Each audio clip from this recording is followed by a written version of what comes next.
Three വീലേഴ്സിലാണ് ശ്രദ്ധ പതിപ്പിച്ചിട്ടുള്ളത്. Indian മൊബിലിറ്റിയിൽ വലിയൊരു last mile കണക്ടിവിറ്റിയിൽ ഓട്ടോറിക്ഷകൾക്ക് എന്നും അതിൻ്റെതായിട്ടുള്ള സ്ഥാനമുണ്ട്. DSR EV മൊബിലിറ്റി എന്ന് പറയുന്നതാണ് ഇപ്പോൾ ഞങ്ങളുടെ ബ്രാൻഡ്. ആ ബ്രാൻഡിലാണ് ഞങ്ങൾ വാഹനങ്ങൾ വിൽക്കുന്നത്. ഈസ് ഓഫ് ഡൂയിങ് ബിസിനസ് എന്ന് ഒരു സൈഡിൽ പറയുമ്പോഴും ഒരു സൈഡിൽ നമുക്ക് ഇപ്പോഴും നമ്മൾ ആ ലൈസൻസ് രാജിന്റെ ഹാങ് ഓവർ ഒന്നും മാറാത്ത റെഡ് ടേപ്പ് ബിസിനസ്സിൽ കുടുങ്ങിക്കിടക്കുന്ന അവസ്ഥ. ഒരു പുതിയ വാഹനം ഡെവലപ്പ് ചെയ്യുന്നതും പഴയ വാഹനം കൺവേർട്ട് ചെയ്യുന്നതും തമ്മിൽ, അതായത് റെട്രോഫിറ്റ് ചെയ്യുന്നതും തമ്മിൽ വെച്ച് നോക്കുമ്പോൾ ഈക്വൽ എമൗണ്ട് ആണ് നമുക്ക് സ്പെൻഡ് ചെയ്യേണ്ടി വരുന്നത്. ഗോ ഗ്രീൻ ആണ് നമ്മുടെ രാജ്യത്തിന്റെ ഇനീഷ്യേറ്റീവ് തന്നെ വരുന്നത്. ശരിക്കും പറഞ്ഞു കഴിഞ്ഞാൽ ഇപ്പൊ നമ്മുടെ രാജ്യത്ത് യൂറോപ്പിനെക്കാളും സ്ട്രിക്റ്റ് ആയിട്ടുള്ള നോംസ് ആണുള്ളത്. ഗോ ഗ്രീൻ എത്രത്തോളം ഗോ ഗ്രീൻ ആണെന്നുള്ളത്, കോൾ ഡിപ്പെൻഡൻസി നിലനിൽക്കുന്നിടത്തോളം കാലം ഈ ഗ്രീൻ ആണോ അല്ലയോ എന്നുള്ള ഡിബേറ്റ്സ് വന്നുകൊണ്ടേയിരിക്കും. കൺട്രോൾ ചെയ്യുന്നത് വളരെ കുറച്ച് ആൾക്കാരാണ്. ലിഥിയം എന്ന് പറയുന്നത് കൺട്രോൾ ചെയ്യുന്നത്. അതിലേക്ക് ഇന്ത്യ വരുന്നു എന്ന് പറയുന്നത് സന്തോഷമുള്ള കാര്യമാണ്. അതിനുണ്ടാവുന്ന എൻവയോൺമെന്റൽ ഇമ്പാക്ട് പിടിച്ചു തുടങ്ങുകയാണെന്നുണ്ടെങ്കിൽ ഒരിക്കലും നമുക്ക് ഈ ഗ്രീൻ എന്ന് പറയുന്ന ഇനിഷ്യേറ്റീവിൽ എത്താൻ ഒരിക്കലും എത്താൻ പറ്റും. ഇത് 2 മിനിറ്റ് കൊണ്ട് 5 മിനിറ്റ് കൊണ്ട് പെട്രോൾ പമ്പിൽ എത്തിക്കഴിഞ്ഞാൽ എളുപ്പത്തിൽ അടിച്ചെടുക്കാൻ പറ്റുന്നത് ഒരു അരമണിക്കൂർ അല്ലെങ്കിൽ 3/4 മണിക്കൂർ വെയിറ്റിംഗ് ടൈം. അതിൽ പെട്ടതാണ് മൊബൈൽ ഫോൺ. സിമിലർ ആയിട്ടുള്ള കാര്യങ്ങൾ ഇവോൾവ് ചെയ്ത് വന്നുകൊണ്ടിരിക്കുന്നു. ഇപ്പൊ തന്നെ എനർജി സർപ്ലസ് ആയിട്ടുള്ള ഒരു കൺട്രിയാണ്. റേഞ്ച് ആങ്സൈറ്റി എന്ന് പറയുന്നതിനെ കുറിച്ച് പ്രബന്ധങ്ങൾ എഴുതി വിടുന്ന ഒരു കാലഘട്ടത്തിലാണ് നമ്മൾ ജീവിക്കുന്നത്. EV സെഗ്മെന്റിൽ ജോബ് കട്ട്സ് ഒരുപാട് വരും. 3 യാത്രക്കാരും 50 കിലോ വെയിറ്റും കൊണ്ട് മാക്സിമം 55 കിലോമീറ്റർ വേഗതയിൽ വരെ പോകുന്ന L35 എന്ന് പറയുന്ന കാറ്റഗറിയിൽ പെടുന്ന വാഹനമാണ്. ഇത് അറായി സർട്ടിഫൈ ചെയ്തിട്ടുള്ളത് 157 കിലോമീറ്റർ ആണ്. കോണ്ട് സിറ്റി ഉണ്ട്, സ്പോർട്സ് ഉണ്ട്. നമസ്കാരം, എല്ലാവർക്കും മൈൻഡ് മാപ്സിന്റെ പുതിയൊരു എപ്പിസോഡിലേക്ക് സ്വാഗതം. നമ്മൾ ഇന്ത്യക്കാർക്ക്, പൊതുവെ കേരളീയർക്ക് ഒരു ചിന്താഗതിയുണ്ട്.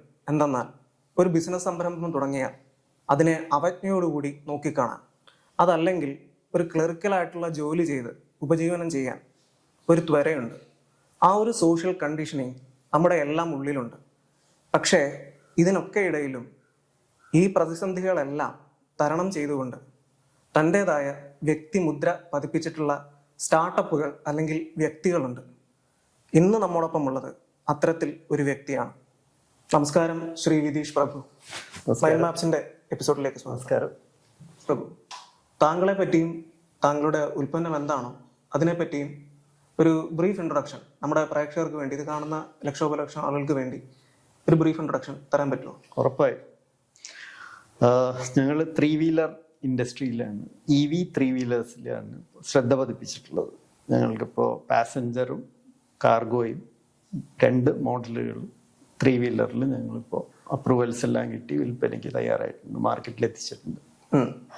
3 വീലർ എന്ന് പറയുമ്പോൾ ഓട്ടോറിക്ഷകൾ. ഓട്ടോറിക്ഷ അത് EVയിലുള്ളത്, അതായത് ഇലക്ട്രിക് വെഹിക്കിൾ ആയിട്ടുള്ള ഓട്ടോറിക്ഷ എന്നുള്ളതാണ് അല്ലേ? അതെ. അപ്പോ ഇതിനെപ്പറ്റി ഒരുപാട് ചോദ്യങ്ങൾ ഒരു സംരംഭകൻ അല്ലെങ്കിൽ ഒരു സംരംഭകത്വത്തെ സപ്പോർട്ട് ചെയ്യുന്ന ആൾ എന്ന നിലയിൽ എനിക്കുണ്ട്. അതിൽ ഒന്നാമത്തത്, താങ്കൾ എങ്ങനെയാണ് ഇങ്ങനൊരു ആശയത്തിലേക്ക് എത്തിച്ചേരുന്നത്? ഞാൻ ബേസിക്കലി ഓട്ടോമൊബൈൽ ബാക്ക്ഗ്രൗണ്ടിൽ നിന്നാണ്. ഇപ്പോഴും ഈ പറയുന്ന പോലെ ഓൺടർപ്രണർഷിപ്പ് എന്ന് പറയുന്നത് ഒരു വലിച്ചിലായിട്ട് അത് കിടക്കുകയാണ്. അത് എങ്ങനെയെങ്കിലും അവിടെ എത്തണം എന്നുള്ളത്. അങ്ങനെ ലൈക്ക് മൈൻഡഡ് ആയിട്ടുള്ള ആൾക്കാരെ, കാരണം ഞാൻ പഠിച്ചുകൊണ്ടിരിക്കുന്ന സമയത്ത് തന്നെ കാറുകൾ ഗ്യാസ് കൺവേർഷൻ ചെയ്യുമായിരുന്നു. അപ്പോ അതിൽ നിന്ന് gas conversion petrol to LPG ആണ്, LPG കൺവേർഷൻ ചെയ്യുമായിരുന്നു. അപ്പോൾ അതേ പ്ലാറ്റ്ഫോമിൽ ഉണ്ടായിരുന്ന ലൈക്ക് മൈൻഡഡ് ആയിട്ടുള്ള ആൾക്കാർ ഞങ്ങൾ ചേർന്ന് ചിന്തിച്ചതാണ്. കാരണം ഓട്ടോറിക്ഷകൾ വലിയൊരു ഘടകമാണ് ഇന്ത്യൻ മൊബിലിറ്റിയിൽ. വലിയൊരു ലാസ്റ്റ് മൈൽ കണക്ടിവിറ്റിയിൽ ഓട്ടോറിക്ഷകൾക്ക് എന്നും അതിൻ്റെതായിട്ടുള്ള സ്ഥാനമുണ്ട്. അപ്പൊ ആ ഒരു സ്ലോട്ട് ഉണ്ട്. ആ സ്ലോട്ട് എങ്ങനെ നമുക്ക് പ്രയോജനപ്പെടുത്താം എന്നുള്ളതാണ് ഞങ്ങൾ ചിന്തിച്ചത്. കാരണം 2 വീലറുകൾ അതിനൊരുപാട് കമ്പനികൾ വരും. കാരണം ചൈനയിൽ നിന്നൊക്കെയുള്ള ഇമ്പോർട്ട് ഭയങ്കരമായിട്ട് ഉണ്ടായിരുന്ന ടൈമാണ്. നാളെ എന്താന്ന് പറയാൻ പറ്റില്ല. കാരണം ഇന്ന് ഒക്കിനോവ എന്നുള്ള ബ്രാൻഡിൽ വരുന്നു, നാളെ വേറെ ബ്രാൻഡുകൾ വരുന്നു, നമുക്കൊന്നും പറയാൻ പറ്റില്ല. അപ്പോൾ നമുക്ക് സേഫ് ആയിട്ടുള്ളൊരു എങ്കിലോ ആൾക്കാർ ലാസ്റ്റ് മൈൽ കണക്ടിവിറ്റിയിൽ ഫോക്കസ് ചെയ്തുകൊണ്ട് നമ്മൾ റെട്രോഫിറ്റ്മെന്റ് ആണ് നമ്മൾ ആദ്യം തുടങ്ങിയത്. അതായത് ഓൾറെഡി എക്സിസ്റ്റിംഗ് ആയിട്ടുള്ള പഴയ EV എഞ്ചിൻ ഘടിപ്പിക്കുക, ഡീസൽ പെട്രോൾ ഓട്ടോറിക്ഷകളെ നമ്മൾ പ്യുവർ ഇലക്ട്രിക് ആക്കി മാറ്റുക. അതിനാകെ ആദ്യമായിട്ട് അതിന് അറായ അപ്രൂവൽസ്, സെൻട്രൽ ഗവൺമെന്റിന്റെ വേണ്ട അപ്രൂവലുകളെല്ലാം കിട്ടിയിട്ടുള്ളത് ഞങ്ങളുടെ കമ്പനിക്ക്, പാരന്റ് കമ്പനിക്ക് തന്നെയായിരുന്നു. അത് താങ്കളുടെ കമ്പനിയുടെ പേരൊന്ന്? ആ സമയത്ത് വോൾട്ട ഓട്ടോമോട്ടീവ് ഇന്ത്യ പ്രൈവറ്റ് ലിമിറ്റഡ് എന്നാണ് കമ്പനിയുടെ പേര്. ഇപ്പോ DSR, അതായത് ധനശേഖർ റെഡ്ഡി ഗ്രൂപ്പിൽ പെടുന്ന ഒരു EV mobility, DSR EV mobility എന്ന് പറയുന്നതാണ് ഇപ്പൊ ഞങ്ങളുടെ ബ്രാൻഡ്. ആ ബ്രാൻഡിലാണ് ഞങ്ങൾ വാഹനങ്ങൾ വിൽക്കുന്നത്. ഈ വോൾട്ടയിൽ നിന്നാണ് തുടക്കം. ഈ വോൾട്ടയിൽ നിന്ന് തുടങ്ങിയതിന് ശേഷം ഞങ്ങൾ ആദ്യം ഒരു ബജാജിന്റെ വാഹനം ഞങ്ങൾ എല്ലാ അപ്രൂവൽസും വാങ്ങി പ്യുവർ ഇലക്ട്രിക് ആക്കി മാറ്റി. ബാംഗ്ലൂരാണ് ഞങ്ങളുടെ ഹബ്ബ്. ഇപ്പോ പ്രൊഡക്ഷൻ, DSRന്റെ പ്രൊഡക്ഷൻ നടക്കുന്നതും ബാംഗ്ലൂർ തന്നെയാണ്. അവിടെ 20 വണ്ടികൾ ഞങ്ങൾ പൈലറ്റ് പ്രൊജക്ടിന്റെ രീതിയിൽ ഞങ്ങൾ റെട്രോഫിറ്റ് ചെയ്തു. മെട്രോ സർക്കിളിൽ ആ വണ്ടികൾ ഇപ്പോഴും ഓടിക്കൊണ്ടിരിക്കുന്നുണ്ട്. പക്ഷെ നമ്മളുടെ നാട്ടില് നിയമങ്ങള് ഒരു രീതിയിൽ ആലോചിക്കുമ്പോൾ വളരെ ഫണ്ണിയാണ്. കാരണം നമുക്ക് ഈസ് ഓഫ് ഡൂയിങ് ബിസിനസ് എന്ന് ഒരു സൈഡിൽ പറയുമ്പോഴും ഒരു സൈഡിൽ നമുക്ക് ഇപ്പോഴും നമ്മൾ ആ ലൈസൻസ് രാജിന്റെ ഹാങ് ഓവർ ഒന്നും മാറാത്ത റെഡ് ടേപ്പിസത്തിൽ കുടുങ്ങി കിടക്കുന്ന അവസ്ഥ. ചുവപ്പ് നാടയുടെ അങ്ങേയറ്റമാണ് പലപ്പോഴും. കാരണം ലോജിക്കലായിട്ടുള്ള പല കാര്യങ്ങളും ചിലപ്പോൾ നമുക്ക് ഡിഫൈൻ ചെയ്യാൻ പറ്റില്ല. ഇപ്പൊ റെട്രോഫിറ്റ് ചെയ്ത, ചെറിയൊരു ഉദാഹരണമായിട്ട് പറയുകയാണെങ്കിൽ, റെട്രോഫിറ്റ് ചെയ്ത ഒരു വാഹനം, ആ വാഹനത്തിന് ഇപ്പോഴത്തെ വാഹനത്തിന്റെ ഒരു പുതിയ വാഹനത്തിന്റെ 75% വില തന്നെ വരുന്നുണ്ട്. അത് കുറയ്ക്കാൻ നമുക്ക് പറ്റുന്നില്ല. ടാക്സുകളാണ് അതിന്റെ വലിയൊരു ഘടകം. അതുപോലെ തന്നെ ടൈപ്പ് അപ്രൂവൽസ് എന്നുള്ള രീതിയിൽ ഒരു പുതിയ വാഹനം ഡെവലപ്പ് ചെയ്യുന്നതും പഴയ വാഹനം കൺവേർട്ട് ചെയ്യുന്നതും തമ്മിൽ, അതായത് റെട്രോഫിറ്റ് ചെയ്യുന്നതും തമ്മിൽ വെച്ച് നോക്കുമ്പോൾ ഈക്വൽ എമൗണ്ട് ആണ് നമുക്ക് സ്പെൻഡ് ചെയ്യേണ്ടി വരുന്നത്. ഒരു അപ്രൂവൽ എടുക്കാൻ വേണ്ടി പഴയതാണെങ്കിലും പുതിയതാണെങ്കിലും തുല്യമായിട്ടുള്ള എഫേർട്ടാണ്, തുല്യമായിട്ടുള്ള ഫണ്ടിങ് ആണ് നമുക്ക് വേണ്ടത്. അപ്പോ ശരിക്കും പറഞ്ഞു കഴിഞ്ഞാൽ ഇലക്ട്രിക് ഓട്ടോറിക്ഷകള് ഇപ്പോ ഗോ ഗ്രീൻ ആണ് നമ്മുടെ രാജ്യത്തിന്റെ ഇനീഷ്യേറ്റീവ് തന്നെ വരുന്നത്. അപ്പോ ഈ 3 വീലറുകളാണ്, ഒരു വലിയ 3 വീലറുകളും 2 വീലറുകളും ചെറിയ കാറുകളുമാണ്, ഡീസൽ ചെറിയ കാറുകളുമാണ് ഏറ്റവും കൂടുതൽ പൊല്യൂഷൻ ഉണ്ടാക്കുന്നത് എന്നുള്ളത് കൊണ്ടാണ് NCR റീജിയനിലൊക്കെ 10 വർഷമായിട്ട് വാഹനത്തിന്റെ കാലാവധി തീരുമാനിച്ചിട്ടുള്ളത്. പിന്നെ ഡീസൽ പെട്രോൾ എമിഷൻ നോംസ് ആണെങ്കിൽ സ്ട്രിക്റ്റ് ആയി വരെയാണ്. ശരിക്കും പറഞ്ഞു കഴിഞ്ഞാൽ ഇപ്പൊ നമ്മുടെ രാജ്യത്ത് യൂറോപ്പിനെക്കാളും സ്ട്രിക്റ്റ് ആയിട്ടുള്ള നോംസ് ആണുള്ളത്. ഈ നോംസ് ഫോളോ ചെയ്യാനായിട്ട് അതും ഒരു ബുദ്ധിമുട്ടുള്ള കാര്യമാണ്. ഒരു എന്താ പറയാ, ഇലക്ട്രിക് ആവുമ്പോൾ അത് ബാധിക്കുന്നില്ലെങ്കിൽ പോലും മറ്റുള്ള കമ്പനിക്കാർക്ക് അത് എപ്പോഴും ഒരു ചാലഞ്ച് തന്നെയാണ് മുന്നിൽ. അപ്പോ പൊതുവെ ഒരു വിമർശനം ഉന്നയിക്കപ്പെടുന്നുണ്ട്, ഗോ ഗ്രീൻ എത്രത്തോളം ഗോ ഗ്രീൻ ആണെന്നുള്ളത്. പെട്രോൾ വേഴ്സസ് EV അല്ലെങ്കിൽ ഇലക്ട്രിക് വെഹിക്കിൾ എന്ന് പറയുന്നിടത്ത് ഈ പാരിസ്ഥിതിക ഇമ്പാക്ട് എത്രത്തോളം, രണ്ടിനും ഏകദേശം ഒരേ പാരിസ്ഥിതിക ഇമ്പാക്ട് തന്നെയാണ്, എൻവയോൺമെന്റൽ ഇമ്പാക്ട് ആണ് എന്നാണ് പറയപ്പെടുന്നത്. എങ്ങനെയാണ് അത്? ചുരുക്കി പറഞ്ഞാലിപ്പോ നമ്മുടെ കേരളത്തില് ഒരു കേസ് സ്റ്റഡി ആയിട്ട് എടുത്തു കഴിഞ്ഞാല് നമ്മള് ഒരു കൺസ്യൂമർ സ്റ്റേറ്റ് ആണ്. കൺസ്യൂമർ സ്റ്റേറ്റ് ആകുമ്പോൾ സ്വാഭാവികമായിട്ടും എല്ലാം പുറത്തുനിന്ന് വരണം. ഇലക്ട്രിസിറ്റിയും പുറത്തുനിന്നാണ് കൂടുതൽ വരുന്നത്. ആ ഇലക്ട്രിസിറ്റി കോൾ കത്തിച്ചുണ്ടാക്കുന്നതാണ്. നമ്മളുടെ രാജ്യത്തെ 75% കോളിനെ ഡിപ്പെൻഡ് ചെയ്താണ് ഇരിക്കുന്നത്. മനസ്സിലായോ? ഈ കോൾ ഡിപ്പെൻഡൻസി നിലനിൽക്കുന്നിടത്തോളം കാലം ഈ ഗ്രീൻ ആണോ അല്ലയോ എന്നുള്ള ഡിബേറ്റ്സ് വന്നുകൊണ്ടേയിരിക്കും. പക്ഷെ what makes more sense is the evolving technology. അതായത് ആ ഒരു ഇലക്ട്രിക് ഗ്രിഡിലേക്ക് ഷിഫ്റ്റ് ചെയ്യുക എന്നുള്ളതാണ് കൂടുതൽ സെൻസിബിൾ ആയിട്ടുള്ളത്. അതെ, അതിനുവേണ്ടി കേന്ദ്ര സർക്കാർ ഒരുപാട് മാറ്റങ്ങൾ വരുത്താൻ ശ്രമിക്കുന്നുണ്ട്. അതായത് നമ്മളിപ്പോ ഓൾട്ടർനേറ്റ് എനർജി സോഴ്സുകൾ, അതായത് ഇപ്പോൾ സോളാർ ആണെങ്കിലോ അല്ലെങ്കിൽ ഹൈഡ്രോ ഇലക്ട്രിക് ആണെങ്കിലോ അങ്ങനെയൊക്കെയുള്ളതാണ് കുറച്ചുകൂടെ, അതുള്ളതെന്ന് പറഞ്ഞാൽ കുറച്ചുകൂടെ ഗ്രീനർ ആണ് എന്നാണ് പറയുന്നത്. 2 രീതിയിലാണ് ഇപ്പോഴത്തെ പ്രസന്റ് സെൻട്രൽ ഗവൺമെന്റ് അതിനെ കാണുന്നത്. ഒന്ന്, ഇത് ബയോഫ്യൂവലിന്റെ ഉപയോഗം കൂട്ടുക. രണ്ടാമത്തേത് നമ്മളുടെ സോളാർ, പിന്നെ ഹൈഡ്രോ ഇലക്ട്രിക് അങ്ങനെയുള്ള കാര്യങ്ങൾ നോക്കുക. പിന്നെ ഹൈഡ്രജൻ ബേസ്ഡ് ആയിട്ടുള്ള അത്.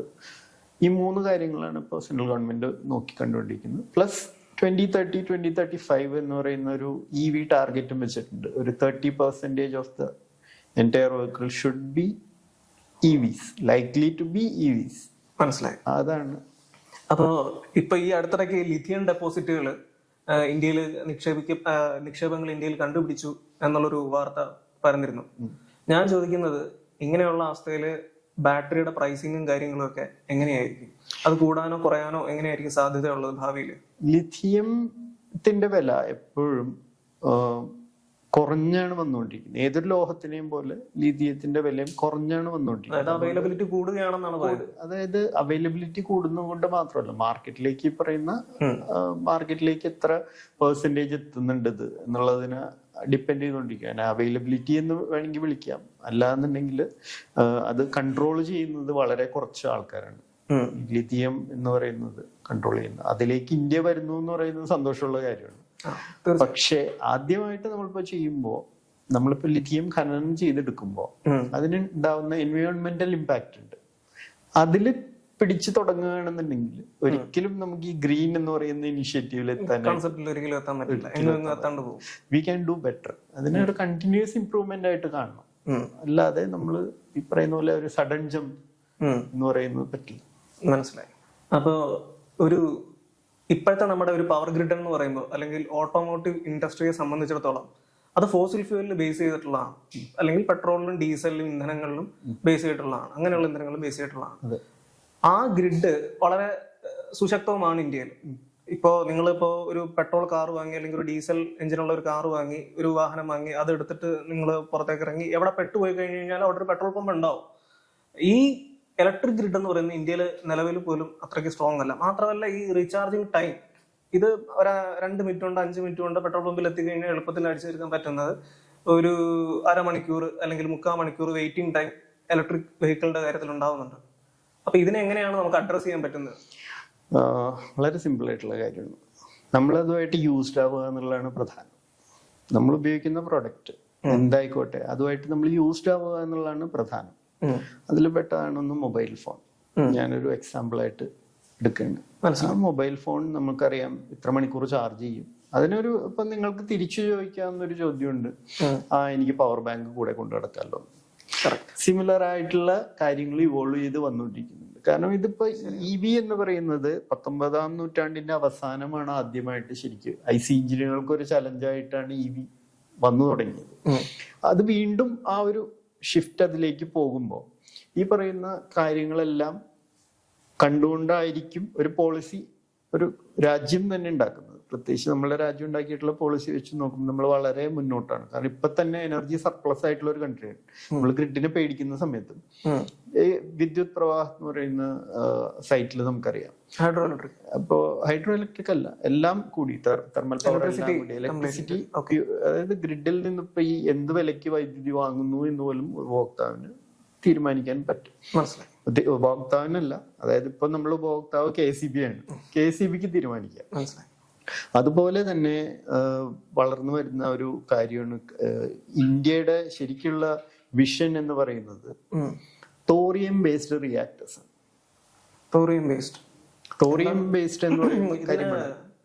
തോറിയം ബേസ്ഡ്, യുറേനിയം ബേസ്ഡ്, ഇതിന് വ്യത്യാസം എന്താണ്? ഇത് കുറച്ച് എൻവയോൺമെന്റൽ ഇമ്പാക്ട് ഉള്ളതാണോ? എങ്ങനെയാണ് അത് ന്യൂക്ലിയർ ബേസ്ഡ്? യുറേനിയം ഖനനം ചെയ്തെടുക്കുക, അതിനെ എൻറിച്ച് ചെയ്തിട്ട് അതിൽ നിന്ന് വൈദ്യുതി ഉണ്ടാക്കുക എന്ന് പറയുന്നത് വളരെ കോംപ്ലക്സ് ആയിട്ടുള്ള ഒരു പ്രൊസീജിയറാണ്. അതിനേക്കാളും ഒക്കെ വളരെ എൻവയോൺമെന്റൽ ഇമ്പാക്ട് കുറഞ്ഞതും എന്നിരുന്നാൽ പോലും വളരെ സുലഭമായിട്ട് നമ്മുടെ കിട്ടുന്ന കരിമണൽ ഉപയോഗിച്ച് ഉണ്ടാക്കാവുന്നതുമായിട്ടുള്ളതാണ് ഈ പറഞ്ഞ തോറിയം ബേസ്ഡ് റിയാക്ടേഴ്സ്. അത് വരുമ്പോ ഈ താപവൈദ്യുതിയുടെ ഡിപ്പെൻഡൻസി വീണ്ടും കുറയും. പക്ഷെ അതെല്ലാം ഒരു രാത്രി കൊണ്ട് സംഭവിക്കുന്ന കാര്യമില്ല. അതുപോലെ തന്നെയാണ് ഇപ്പൊ ചോദിച്ച ചോദ്യം, EV എടുത്തിട്ട് വഴിയിൽ പെട്ടുപോയാൽ എന്ത് ചെയ്യും? അതിന് ഉത്തരവാണ് ഞാൻ പറഞ്ഞത്. നമ്മൾ ഉപയോഗിക്കുന്ന പ്രൊഡക്റ്റിന്, കാരണം റേഞ്ച് ആങ്സൈറ്റി എന്ന് പറയുന്നതിനെ കുറിച്ച് പ്രബന്ധങ്ങൾ എഴുതി വിടുന്ന ഒരു കാലഘട്ടത്തിലാണ് നമ്മൾ ജീവിക്കുന്നത്. ആ റേഞ്ച് ആങ്സൈറ്റി പണ്ട് നമുക്കുണ്ടായിരുന്നു. പക്ഷെ പണ്ട് നമ്മൾ അതിൽ ഇന്ന് എങ്ങനെ ഇവോൾവ് ചെയ്തു, അതുപോലെ തന്നെ ഇതിലും ഇവോൾവ് ചെയ്തു പോകാനായിട്ട് എല്ലാ രീതിയിലുള്ള സപ്പോർട്ടും അതിന്റെ സപ്പോർട്ട് മെക്കാനിസവും അണിയറയിൽ ഒരുങ്ങിക്കൊണ്ടിരിക്കുന്നുണ്ട്. പക്ഷെ വാഹനങ്ങളുടെ എണ്ണം കൂടിക്കഴിഞ്ഞാൽ മാത്രമേ ഇതിനൊക്കെ ഫീസിബിൾ ആയിട്ട് അവർക്ക് നടക്കാൻ പറ്റുള്ളൂ. ഇവർക്ക് ഫീസിബിൾ ആയിട്ട് നടത്താൻ പറ്റുന്ന ഒരു സമയത്ത് മാത്രമേ ഇത് വിസിബിൾ ആവുള്ളൂ. മനസ്സിലായി. ഇപ്പൊ ചാർജിങ് സ്റ്റേഷനുകൾ നമ്മുടെ കേരളത്തിൽ എമ്പാടും ഉണ്ട്. പക്ഷെ അതിൽ ഒക്യുപ്പൻസി റേറ്റ് കുറവാണ്. അതായത് അത് കൂടണം എന്നുണ്ടെങ്കിൽ വണ്ടികളുടെ എണ്ണം കൂടിയേ പറ്റൂ. വണ്ടികളുടെ എണ്ണം കൂടിയാല് ചാർജിങ് സ്റ്റേഷനുകളുടെ എണ്ണം കൂടാൻ പറ്റും. കാരണം ഒരു പമ്പിൽ നിന്ന് ഒരു ദിവസം 150-200 ബൈക്കുകൾക്കോ അല്ലെങ്കിൽ കാറുകൾക്കോ പെട്രോൾ അടിച്ച് പോവാം, ഏത് സമയത്ത് വന്നു. പക്ഷെ ഇതങ്ങനെയല്ല, ഒരു ടൈം കൺസ്യൂമിങ് ആയിട്ടുള്ള ഒരു കാര്യമാണ്. അപ്പൊ അതിന് വേണ്ടിയിട്ടുള്ള ഒരു ഇൻഫ്ര ഡെവലപ്പ് ചെയ്ത് വരുന്നുണ്ട്. ഒരു പ്രോസസ്സാണ്, സമയമെടുക്കും. നമ്മൾ അതിന്റെ ഒരു ആദ്യ ഘട്ടത്തിൽ എത്തി നിൽക്കുന്നു. പ്രത്യേകിച്ച് ഇന്ത്യ പോലൊരു ഇന്ത്യ പോലുള്ള വലിയ ഇത്രയും പോപ്പുലേഷനുള്ള വലിയ രാജ്യത്ത് നമ്മൾ ഒരു റൈറ്റ് ഡയറക്ഷനിലേക്കാണ് പോയിക്കൊണ്ടിരിക്കുന്നത്. അത് നേരത്തെ താങ്കൾ സൂചിപ്പിച്ച പോലെ ഈസ് ഓഫ് ഡൂയിങ് ബിസിനസ് എന്നൊക്കെ പറയുന്നത്, റെഡ് ടൈപ്പിസം എന്നൊക്കെ പറയുന്നത് ഇപ്പോഴും റാമ്പന്റ് ആണ്, അല്ലെങ്കിൽ ഇപ്പോഴും സുലഭമാണ് എന്ന് പറയുന്നിടത്താണ്. അതെ, പക്ഷെ അതാണ് ഏറ്റവും വലിയ വിരോധാഭാസം ഇതില്. കാരണം നമുക്ക് പാഷൻ മാത്രം ഉണ്ടായാൽ പോരാ. ഏറ്റവും കൂടുതൽ വേണ്ടത് സംരംഭകർക്ക് ക്ഷമ എന്ന് പറയുന്ന സംഭവം, പേഷ്യൻസിന്റെ അറ്റം വരെ നമ്മളെ കൊണ്ടുപോകും. എന്നിട്ടും ഒരു കാര്യം നടത്തി കിട്ടുമ്പോൾ അതിൽ നമ്മൾക്ക് ഒരു ജോയ് കണ്ടെത്താൻ പറ്റുന്നുണ്ടെങ്കിൽ that is the best thing to have. So it's fine. കാരണം നമ്മൾ അങ്ങനെയാണ്, നമ്മൾ അമിത പ്രതീക്ഷകൾ കൊടുക്കുക. നമ്മൾ US-ലല്ല ജീവിക്കുന്നത്, നമ്മൾക്ക് ഹ്യൂമൻ റൈറ്റ്സ് എത്രത്തോളം ഉണ്ടെങ്കിലും. പക്ഷെ നമ്മൾ ആ സിസ്റ്റവുമായിട്ട് നമ്മൾ ചെയ്യുമ്പോൾ പണ്ടത്തേക്കാളും മെച്ചപ്പെട്ടിട്ടുണ്ട്, ഇനിയും മെച്ചപ്പെടാം. There are red tapes and there are issues. പക്ഷെ അത് ഇനിയും മെച്ചപ്പെട്ടുകൊണ്ടിരിക്കുന്ന ഒരു അവസ്ഥയിലേക്കാണ് നമ്മൾ പോയിക്കൊണ്ടിരിക്കുന്നത്. Direction is right. മനസ്സിലായി. ചില പുതിയ ഇന്ധനങ്ങളുണ്ട്, അതായത് ഹൈഡ്രജൻ അല്ലെങ്കിൽ CNG, അതും അല്ലെങ്കിൽ ഇപ്പോൾ ഒരുപാട് പെട്രോളിൽ തന്നെ വിവിധ തരം. അപ്പോൾ ഇതിലേക്ക് തിരികെ പോകുന്നു എന്നൊക്കെയുള്ള, അതായത് EV-യിൽ നിന്ന് വിട്ടിട്ട് തിരികെ പോകുന്നു പെട്രോളിലേക്ക് എന്നൊക്കെയുള്ളതും ഒരു ആരോപണമാണ്, അല്ലെങ്കിൽ ഒരു ന്യൂസ് ഉണ്ട്, അങ്ങനെ എയറിലുണ്ട്. അപ്പൊ അത് വോൾവോ തന്നെ അവരുടെ വിഷൻ 2030 നിന്ന് പിൻവാങ്ങി എന്നുള്ളതാണ് ഗ്ലോബൽ EV രംഗത്ത് ഏറ്റവും കൂടുതൽ ഷോക്കിംഗ് ആയിട്ടുള്ള ഒരു ന്യൂസ്. വോൾവോ ഏറ്റവും സേഫസ്റ്റ് ആയിട്ടുള്ള വാഹനങ്ങൾ, ഏറ്റവും പുതിയ ടെക്നോളജി, സീറ്റ് ബെൽറ്റ് മുതൽ ഇങ്ങോട്ടുള്ള എല്ലാ ടെക്നോളജിയും കൊണ്ടുവന്നിട്ടുള്ളവര് 2030 EV-കൾ മാത്രമേ ഉണ്ടാക്കുള്ളൂ എന്നുള്ളതിൽ നിന്ന് ഒന്ന് പിൻവലിച്ചിട്ടുണ്ട്. ഇത് പിൻവലിയാനുള്ള കാരണങ്ങള് രണ്ട് കാരണങ്ങളാണ്. ഒന്ന് അത് പവറിന്റെ അതായത് അവർക്ക് ഗ്രിഡിന്റെ ഇഷ്യൂ ശരിക്കുണ്ട്. കാരണം UK-ലൊക്കെ നമ്മൾ വിചാരിക്കുന്ന പോലെ അല്ല. അവിടെ ചില സമയങ്ങളിൽ അവർക്ക് പവർ സ്കെയർസിറ്റി വരുന്നത് ഇന്ത്യൻ ഗ്രാമങ്ങളിൽ പോലും ഉണ്ടാവില്ല. നമ്മള് അത്രത്തോളം ബ്ലാക്ക് ഔട്ടുകൾ ഉണ്ട്. EV കാരണം ബ്ലാക്ക് ഔട്ടുകൾ ഉണ്ട്. അവര് സമയത്ത് നമുക്ക് ലോഡ് ഷെഡിങ്ങും കാര്യങ്ങളും ഒക്കെ ഉണ്ട്. അതിന് പകരം അവർ ചെയ്തിട്ടുള്ളത് ഇന്ന സമയം മുതൽ ഇന്ന സമയം വരെ EV റീചാർജ് ചെയ്യാൻ പാടില്ല എന്നാണ്. അത് ശരി. അങ്ങനെയുള്ള നിയമങ്ങൾ ഉണ്ടാക്കിയിട്ടുണ്ട്. അതേ സമയത്ത് തന്നെ വോൾവോ ട്രക്കുകളിൽ ടെസ്റ്റ് ചെയ്തുകൊണ്ടിരിക്കുന്നുണ്ട് അവര്, ടെസ്ലയായിട്ട്. അതേ സമയത്ത് തന്നെ ഇപ്പുറത്തെ ന്യൂസ് ഉണ്ട്, ഇലോൺ മസ്കിന്റെ ടെസ്ലയെക്കാളും കൂടുതൽ വാഹനങ്ങൾ BYD വിറ്റഴിച്ചു. അതെ, അവരാണ് ബിൽഡ് യുവർ ഡ്രീം. അവരാണ് ബാറ്ററി സപ്ലയർമാരില്ല, സെൽ സപ്ലയർമാരിൽ പാനസോണിക്കും അവരൊക്കെ ആണ് എന്താ പറയാ കൺട്രോൾ ചെയ്യുന്നത്, ഈ മാർക്കറ്റിനെ കൺട്രോൾ ചെയ്യുന്നത്. പിന്നെ വരുന്ന എത്തനോൾ വേസ്റ്റ് ആണ്. 100% എത്തനോള് എത്ര ഡീഹൈഡ്രേറ്റ് ചെയ്ത് കഴിഞ്ഞാലും അത് വാഹനങ്ങളിൽ ഉപയോഗിക്കുമ്പോൾ ഇപ്പോഴത്തെ IC എഞ്ചിനുകളെ അത് നശിപ്പിക്കും. കാരണം അത് അന്തരീക്ഷത്തിൽ നിന്ന് ഈർപ്പം വലിച്ചെടുക്കാനുള്ള ഒരു ടെൻഡൻസി എത്തനോളിന് എപ്പോഴും ഉണ്ട്. മെറ്റാലിക് പാർട്ടുകളും ഇഞ്ചിന്റെ ശത്രുവാണ് അകത്ത് വെള്ളം ചെല്ലുക എന്ന് പറയുന്നത്. അപ്പോൾ എത്ര അതിനെ ഡീഹൈഡ്രേറ്റ് ചെയ്യാൻ ശ്രമിച്ചാലും സ്വാഭാവികമായിട്ടും 100% എത്തനോളില് ലാബിൽ വണ്ടി ഓടിക്കാം. പക്ഷെ മാർക്കറ്റിലേക്ക് കൊണ്ടുവരാന്ന് പറഞ്ഞൊരു ബുദ്ധിമുട്ടുള്ള ഒരു പ്രോസസ് ഉണ്ടാകും. അപ്പൊ പിന്നെ EV എന്നുള്ളത് തന്നെയാണ് വീണ്ടും ആൻസർ ആയിട്ട് വരുന്നത്. പിന്നെ ഹൈഡ്രജൻ വരുന്നുണ്ട്. ഹൈഡ്രജന്റെ ഏറ്റവും വലിയ പ്രോബ്ലം എന്ന് പറഞ്ഞു കഴിഞ്ഞാല് കപ്പാസിറ്റി. അത് ഒന്നാമത് ഹൈഡ്രജൻ ഉണ്ടാക്കണമെങ്കിൽ we have to back to square one. Hydrogen ഉണ്ടാക്കുന്നത് പെട്രോകെമിക്കൽ രംഗത്തുനിന്ന് തന്നെയാണ്. കാരണം ഈസി ആയിട്ട് അതാണ്. അല്ലാതെ കടൽ വെള്ളം ഹൈഡ്രജൻ ആക്കി മാറ്റാവുന്ന ടെക്നോളജി. ഹൈഡ്രജൻ ഉത്പാദിക്കപ്പെടുന്നത് ഫാക്ടറികളിൽ നിന്ന്. അതുപോലെ തന്നെ ഹൈഡ്രജൻ കടൽ വെള്ളത്തിൽ നിന്ന് ഉത്പാദിപ്പിക്കാൻ പറ്റിക്കഴിഞ്ഞാൽ നമ്മൾ ഈ പറയുന്ന ലിഥിയം മൈനുകളുടെ ഒന്നും ആവശ്യം തൽക്കാലം നമുക്കില്ല. അതിന്റെ പുറകെ പോകേണ്ട കാര്യമില്ല. കാരണം നമുക്ക് അവിടെ ഉണ്ട് എന്ന് പറഞ്ഞാലും ഇപ്പോഴത്തേക്ക് ഒരു 10 കൊല്ലം സമയമെടുക്കും അത് മാർക്കറ്റിലേക്ക് ബാറ്ററി സെല്ലുകളായിട്ട് വരാനായിട്ട്. അത്രത്തോളം സമയമെടുക്കും. കാരണം ഈ പറഞ്ഞ റെഡ് ടേപ്പിസം എല്ലാം അവിടെയും ബാധകമാണ്. എൻവയോൺമെന്റൽ ഇമ്പാക്റ്റിനെ കുറിച്ചുള്ള സംശയങ്ങളെല്ലാം അവിടെയും ബാധകമാണ്. ചുരുക്കി പറഞ്ഞു കഴിഞ്ഞാൽ ഇപ്പോഴത്തെ ഒരു ബെസ്റ്റ് നെക്സ്റ്റ് ഓപ്ഷൻ അല്ലെങ്കിൽ അപ്കമിങ് ഓപ്ഷൻ എന്ന് പറയുന്നത് EV തന്നെയാണ്. EV തന്നെയാണ്. പക്ഷെ EVയെ ഇഷ്ടപ്പെടാത്തതിന് ഒരു കാരണം കൂടി ഉണ്ട് ഗവൺമെന്റ്. കാരണം EV സെഗ്മെന്റിൽ ജോബ് കട്ട്സ് ഒരുപാട് വരും. ജോബ് കട്ട് എന്ന് പറഞ്ഞാൽ ഒരു IC എഞ്ചിൻ വെച്ചിട്ടുള്ള ഒരു പെട്രോൾ അല്ലെങ്കിൽ ഡീസൽ വാഹനവും ഒരു EVയും തമ്മിൽ കമ്പയർ ചെയ്യുമ്പോൾ ശരിക്കും പറഞ്ഞു കഴിഞ്ഞാല് ഒരു 20% മൂവിങ് പാർട്സ് ഉള്ളൂ. ഓ, അതായത് ഡയറക്ട് ടു എഞ്ചിൻ കണക്റ്റഡ് ആണ്. അതെ, അപ്പൊ വളരെ സിംപ്ലിഫൈഡ് ആണ്. ഇതിൽ വരുന്ന ബാറ്ററിയുടെ വെയിറ്റ് മാത്രമാണ് ഇപ്പോഴത്തെ ഒരു ഘടകമായിട്ട് നിൽക്കുന്നത്. അത് ഒഴിച്ച് നിർത്തി കഴിഞ്ഞു കഴിഞ്ഞാല് ശരിക്കും പറഞ്ഞു കഴിഞ്ഞാല് ഇത് രണ്ടും തമ്മിൽ നമ്മൾ കമ്പയർ ചെയ്യുമ്പോൾ നമുക്ക് വളരെ ക്ലിയർ ആയിട്ട് തന്നെ അഡ്വാൻറ്റേജ്, അഡ്വാൻറ്റേജ് എന്താന്ന് നമുക്ക് കിട്ടും അതിൽ നിന്ന്. അപ്പോ ജോബ് കട്ട്സ് ഒരു പ്രശ്നമാണ്. കാരണം പണ്ട് 100 ആള് വേണ്ട അടുത്ത് ഇപ്പൊ 20 ആള് മതി. ഇലക്ട്രിക് വെഹിക്കിൾ ഓൺ ചെയ്യുന്നവർക്ക് അഡ്വാൻറ്റേജും ഇലക്ട്രിക് വെഹിക്കിൾ വർക്ക് ചെയ്യുന്നവർക്ക് ഡിസഡ്വാൻറ്റേജും ഉണ്ട്. അപ്പൊ അതിന് പുതിയ മേഖലകൾ, അതാണ് ഞാൻ പറഞ്ഞത്, ഇവോൾവ് ചെയ്യുമ്പോൾ പുതിയ മേഖലകൾ വരും. ഞാനൊക്കെ വിചാരിച്ചിരിക്കുന്ന എന്റെയൊക്കെ ഒരു ഐഡിയൽ ആയിട്ടുള്ള ഒരു ഡേ എന്ന് പറയുന്നത്, നമ്മളുടെ ഫോൺ എടുക്കുക, ഒരു സ്റ്റാൻഡർഡൈസ്ഡ് ആയിട്ടുള്ള ആപ്പിൽ നമ്മൾ ലോഗിൻ ചെയ്യുക, അപ്പൊ തന്നെ നമുക്ക് അത് കാണിച്ചു തരുകയാണ് ഏറ്റവും അടുത്ത് ഫ്രീ ആയിട്ട് ഇത്ര മണിക്കൂർ ഇത്ര കിലോ വാട്ടിന്റെ ഒരു ചാർജർ ഉണ്ട് നിങ്ങൾക്ക് വേണ്ടി എന്നത് കാണിച്ചു തരിക. അവിടെ കൊണ്ടുപോവുക, ക്വിക്ക് ചാർജ് ചെയ്യുക, പോവുക. അത് പറഞ്ഞപ്പോഴാണ് താങ്കളുടെ പ്രൊഡക്റ്റിലേക്ക് തന്നെ വരാം. ഓക്കെ. അപ്പൊ ഇതുവരെ ഞാൻ ഡീറ്റെയിൽസ് ചോദിച്ചിട്ടില്ല. ശരിക്കും ഓട്ടോറിക്ഷ ആണെന്ന് പറഞ്ഞു, 3 വീലർ ആണെന്ന് പറഞ്ഞു.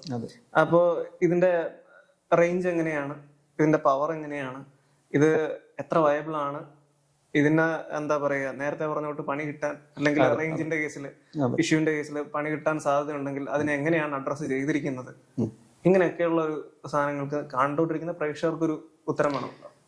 ഞങ്ങളുടെ 3 wheeler electric 3 wheeler passenger vehicle തന്നെ ആദ്യം എക്സാമ്പിൾ ആയിട്ട് എടുക്കാം. അത് 3 യാത്രക്കാരും 50 കിലോ വെയിറ്റും കൊണ്ട് മാക്സിമം 55 കിലോമീറ്റർ വേഗതയിൽ വരെ പോകുന്ന L35 എന്ന് പറയുന്ന കാറ്റഗറിയിൽ പെടുന്ന വാഹനമാണ്. അത് ഒരു ഐഡിയൽ ഡ്രൈവിംഗ് കണ്ടീഷൻസിൽ അത് അറായി സർട്ടിഫൈ ചെയ്തിട്ടുള്ളത് 157 കിലോമീറ്റർ ആണ്. പക്ഷെ ഞങ്ങള് അതിന് 3 മോഡുകൾ, ഡ്രൈവിംഗ് മോഡുകൾ കൊടുത്തിട്ട് അത് 3 ഓപ്ഷൻസ് ഡ്രൈവ് ചെയ്യുന്ന ആൾക്ക് കൊടുക്കുന്നുണ്ട്. എക്കോ ഉണ്ട്, സിറ്റി ഉണ്ട്, സ്പോർട്സ് ഉണ്ട്. അതുകൂടാതെ ഒരു എന്താ പറയാ ലോ റേഷ്യോ ഗിയർ കൂടി കൊടുത്തിട്ടുണ്ട്. പെട്ടെന്നുള്ള ഒരു കയറ്റം എന്തെങ്കിലും എടുക്കാണ്ടായി കഴിഞ്ഞാലോ എന്ന് വെച്ചാൽ 15 ഡിഗ്രി ഗ്രേഡിയന്റ്. അതെ, 15 ഡിഗ്രി ഗ്രേഡിയന്റ് ഉണ്ട് വാഹനങ്ങൾ കയറാനായിട്ട്. എന്നിരുന്നാൽ പോലും നമ്മൾ അതൊരു ഓപ്ഷൻ ആയിട്ട് കൊടുത്തിട്ടുണ്ട്. കാരണം ആൾക്കാർക്ക് ഒരു ചിന്തയുണ്ട്, IC എഞ്ചിനുകളാണ് കൂടുതൽ ടോർക്കി, അല്ല ഡീസലാണ്, സോറി EV-കളാണ് കൂടുതൽ ടോർക്കി. അടുത്തിടയ്ക്ക് ഹമ്മർ EV അതിന്റെ വീഡിയോസ് ഭയങ്കര വൈറലായി. അതെ, കാരണം വളരെ പെട്ടെന്ന് തന്നെ കുന്നും മലയും പെട്ടെന്ന് കയറി പോകുക. അതെ, അപ്പൊ അവര് എവിടെ വെച്ച് ചാർജ് ചെയ്യും എന്നുള്ള ചിന്ത അവർക്കില്ലാതെ അവര് ഒരു ഓഫ് റോഡർ ഉണ്ടാക്കി വെക്കുവോ? ഇല്ല. അപ്പൊ പണ്ടത്തെ പോലെയാണ്. പണ്ടൊരു മാരുതി വാങ്ങിച്ചിട്ടുണ്ടെങ്കിൽ അത് പാലക്കാടുള്ള ഒരാളാണ് മാരുതി വാങ്ങിക്കുന്നുണ്ടെങ്കിൽ പോലും അയാള് എറണാകുളത്തോ അല്ലെങ്കിൽ തിരുവനന്തപുരത്തോ വരണമെന്ന് സർവീസ് ചെയ്യാൻ കൂടുതൽ കാലമൊന്നും വേണ്ട. ഒരു 20 കൊല്ലം മുമ്പ് ഒരു ഇന്നോവ വാങ്ങിച്ചു കഴിഞ്ഞാല് കോഴിക്കോടുള്ള ആളാണെങ്കിൽ പോലും അയാൾ എറണാകുളത്ത് വന്നിട്ടേ സർവീസ് ചെയ്യാൻ പറ്റുള്ളൂ. തിരുവനന്തപുരത്തുകാരാണെങ്കിൽ എറണാകുളത്ത് വന്നിട്ടേ സർവീസ് ചെയ്യാൻ പറ്റുള്ളൂ. ആൾക്കാർ വന്നിരുന്നില്ലേ?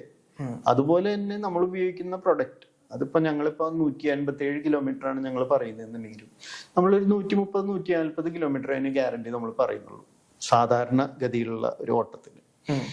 അത് കൊണ്ട് ഉദ്ദേശിക്കുന്നത് എന്താ വെച്ച് കഴിഞ്ഞാല് 6 കിലോ വാട്ടിന്റെ ആണ് ഞങ്ങള് മോട്ടോർ ഫിറ്റ് ചെയ്തിട്ടുള്ളത്. ഞങ്ങളുടെ ബാറ്ററി 100 AH ബാറ്ററിയാണ്.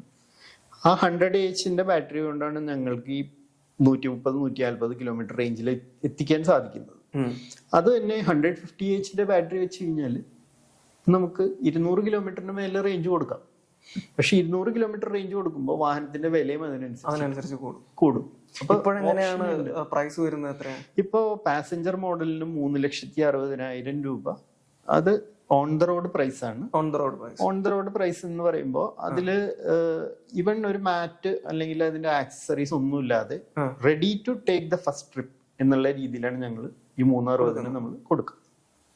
അപ്പൊ കാർഗോ വെഹിക്കിൾ ആണെങ്കിലും ഈ പറയുന്ന പോലെ 375 അതിന്റെ വില. അത് റെഡി ടു യൂസ് എന്നുള്ള രീതിയിൽ എല്ലാം എക്സ്ട്രാ ഫിറ്റിംഗ് എന്ന് പറഞ്ഞിട്ട് നമ്മളൊന്നും വാങ്ങിക്കുന്നില്ല. കാരണം അത് അവന് കിട്ടിക്കഴിഞ്ഞാൽ അവൻ പിന്നെ 2 ദിവസം അതിന്റെ അപ്പോൾസ്ട്രി ചെയ്യാനും മറ്റൊക്കെ ഓടി നടക്കേണ്ട കാര്യമില്ല. ബേസിക് ആയിട്ട് നമ്മളൊരു പാക്കേജ് ആയിട്ട് കൊടുക്കുന്നു. ഒരു മൊബൈൽ ഫോൺ വാങ്ങിച്ചു കഴിഞ്ഞാല് നമ്മൾ ഏറ്റവും കൂടുതൽ ചെയ്യണമെന്നാണ് ഒരു സ്ക്രീൻ ഗാർഡ് ഇടും, ഒരു പൗച്ച് വാങ്ങിക്കും. അതുപോലെ തന്നെ അവൻ എന്തെങ്കിലും വേണമെങ്കിൽ എക്സ്ട്രാ ആഡ് ചെയ്യാം. പക്ഷെ ഷോറൂമിൽ നിന്ന് നമ്മൾ ഡെലിവറി കൊടുക്കുമ്പോൾ അത് ഒരു ട്രിപ്പ് എടുക്കാവുന്ന രീതിയിൽ കണക്കാക്കി എല്ലാം ചെയ്തിട്ടാണ് നമ്മൾ കൊടുക്കുന്നത്. അല്ലാതെ അവന്റെ കൂടുതൽ തൊഴിൽ ദിനങ്ങളെ അത് ബാധിക്കാത്ത മനസ്സിലായി ആണ് കൊടുക്കുന്നത്. കൊമേഴ്ഷ്യൽ വെഹിക്കിളും ഉണ്ട്, പാസഞ്ചർ വെഹിക്കിളും ഉണ്ടല്ലേ? അതെ. രണ്ടിനും ഒന്നുകൂടെ പറയാം, വില എത്രയായിരുന്നു? പാസഞ്ചറിന് 360, 360. മറ്റേ ഇത് ലോ ബോഡി, അതായത് സാധാരണ ലോഡ് കയറ്റി കൊണ്ടുപോകുന്ന 550 കിലോ ലോഡ് കപ്പാസിറ്റി കൊണ്ടുപോകുന്ന വാഹനത്തിന് 375 സ്റ്റാർട്ടിംഗ് പ്രൈസ്. അത് തന്നെ റെഫ്രിജറേറ്റർ, പിന്നെ ഫുഡ് കാർട്ട്, അങ്ങനെ പല രീതിയിൽ മനസ്സിലായി കൊടുക്കാനുള്ള അപ്രൂവൽസ് ഞങ്ങൾക്കുണ്ട്. മനസ്സിലായി. ശരി, DSR ഓട്ടോമൊബൈൽസിന്റെ DSR EV mobility. DSR EV മൊബിലിറ്റിയുടെ ഒരു ഡീലർഷിപ്പ് തുടങ്ങണം എന്നുണ്ടെങ്കിൽ ഒരാള് എന്താണ് ചെയ്യേണ്ടത്? ആദ്യം വേണ്ടത്, ഇപ്പോൾ ഞങ്ങള് ഒരു ജില്ലയിലെ ഒരു ഡീലർ എന്നുള്ള രീതിയിലല്ല, ആ കൺസെപ്റ്റിലല്ല ഞങ്ങൾ പോയിക്കൊണ്ടിരിക്കുന്നത്. ഞങ്ങള് ഒരു 70 കിലോമീറ്റർ റേഞ്ചിൽ, അതായത് ഏകദേശം ഞങ്ങളുടെ വാഹനത്തിന്റെ ഇപ്പൊ കൊടുക്കുന്ന റേഞ്ചിന്റെ പകുതി റേഞ്ചിനുള്ളിൽ റേഡിയസിൽ ഒരു ടച്ച് പോയിന്റ് ഉണ്ടാവണം എന്നുള്ള ഒരു ആഗ്രഹത്തിലാണ് ഉള്ളത് കേരളത്തിലെ 14 ജില്ലകളിലും. എന്നിരുന്നാൽ പോലും ജില്ലാ ബേസ്ഡ് ആയിട്ട് നമ്മളൊരു ഒരു ഡീലറെ നമ്മൾ അപ്പോയിന്റ് ചെയ്യുമ്പോൾ ഒരു 500 സ്ക്വയർ ഫീറ്റ് സ്ഥലം, display area plus service area, പിന്നെ ഒരു 30 to 35 lakhs ആണ് നമുക്ക് വേണ്ട ഇൻവെസ്റ്റ്മെന്റ് വരുന്നത്.